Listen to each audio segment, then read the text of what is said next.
வணக்கம். Welcome to Indian food Tamil. இன்றைக்கி நம்ம கிச்சனில் நம்ம பார்க்க போகிறது ஒரு ரெகுலரான ரெசிபி தான். முருங்கைக்கீரை பொரியல் எப்படி பண்ணுறதுன்னு பார்க்க போகிறோம்.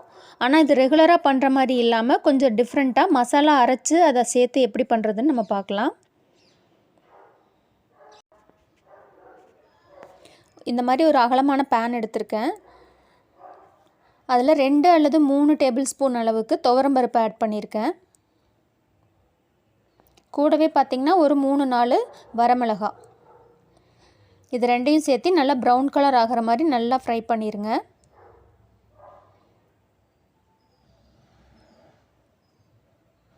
இந்தளவுக்கு ஆனதுக்கப்புறம் இதை எடுத்து தனியாக வச்சிடலாம். அதே பேனில் ஒரு 2 டேபிள் ஸ்பூன் அளவுக்கு ஆயில் ஆட் பண்ணியிருக்கேன்.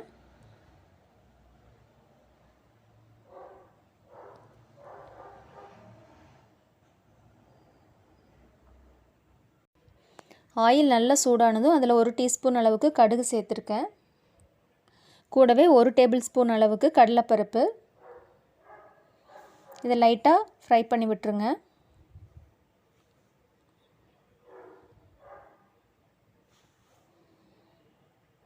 அதுக்கப்புறம் இதில் சின்ன சின்னதாக கட் பண்ணின வெங்காயம் ஆட் பண்ணிக்கிறேன். பெரிய வெங்காயம் தான் நான் இன்றைக்கி கட் பண்ணி வச்சுருக்கேன். அதை உள்ளே ஆட் பண்ணிக்கிறேன். இதையும் சேர்த்து நல்லா ஃப்ரை பண்ணிடுங்க.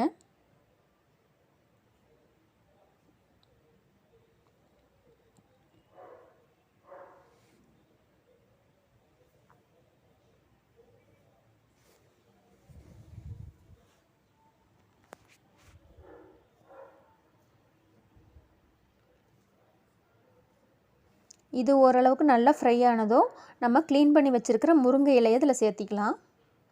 இதை நல்லா க்ளீன் பண்ணி கழுவி எடுத்து வச்சுருக்கேன். அதை நான் உள்ளே ஆட் பண்ணியிருக்கேன். கூட முருங்கைப்பூ எல்லாத்தையும் ஒன்றா மிக்ஸ் பண்ணி வச்சுருக்கேன். இப்போ இதையும் சேர்த்து இந்த வெங்காயத்தோடு சேர்த்து நல்லா வதக்கிடுங்க. இதில் தண்ணி ஆட் பண்ணுறதுக்கு முன்னாடி ஒரு 2 நிமிஷம் போல் இந்த மாதிரி ஆயிலையே நல்லா ஃப்ரை பண்ணுங்கள்.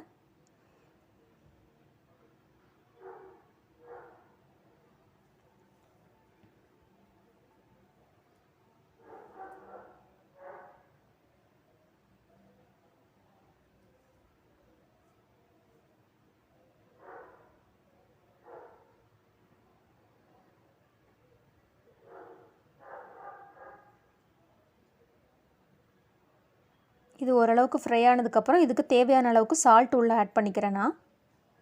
இந்த முருங்கை இலையை க்ளீன் பண்ணும்போது அந்த பழுத்த இலை இல்லாத மாதிரி பார்த்துக்கோங்க. ஏன்னா பழுத்த இலையை நம்ம சேர்த்து மிக்ஸ் பண்ணி சாப்பிட்டோம் அப்படின்னா வயிறு சம்மந்தமான பிரச்சனைகள் வர்றதுக்கு வாய்ப்பு இருக்குது. இப்போ இதில் இதுக்கு தேவையான அளவுக்கு வாட்டர் ஆட் பண்ணிக்கிறேன்.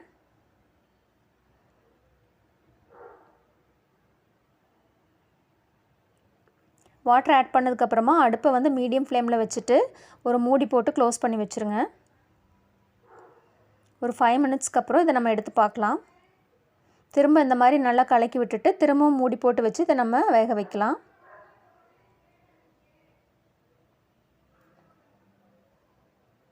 இந்த மாதிரி நம்ம 2-3 டைம் பண்ணினதுக்கப்புறமா பார்த்திங்கன்னா கீரை நல்லா வெந்துருச்சு.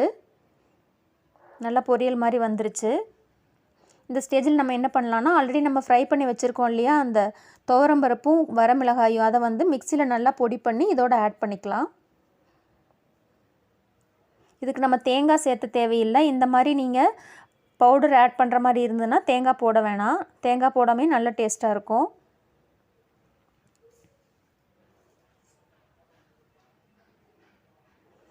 அவ்வளோதான், சூப்பரான முருங்கைக்கீரை பொரியல் ரெடி ஆயிருச்சு. இது சாதத்தோடு வச்சு சாப்பிட்டீங்க அப்படின்னா ரொம்ப டேஸ்ட்டாக இருக்கும். இந்த ஸ்டைலில் நீங்களும் உங்கள் வீட்டில் ட்ரை பண்ணி பாருங்கள். ட்ரை பண்ணி பார்த்துட்டு எப்படி வந்துச்சு அப்படின்னு சொல்லி எனக்கு கமெண்ட்டில் சொல்லுங்கள். நான் இதே மாதிரி இன்னொரு சூப்பரான வீடியோவோடு உங்களை மீட் பண்ணுறேன். என்னோடய சேனலை சப்ஸ்கிரைப் பண்ணி எனக்கு சப்போர்ட் பண்ணுங்கள். தேங்க்யூ ஃபார் வாட்சிங்.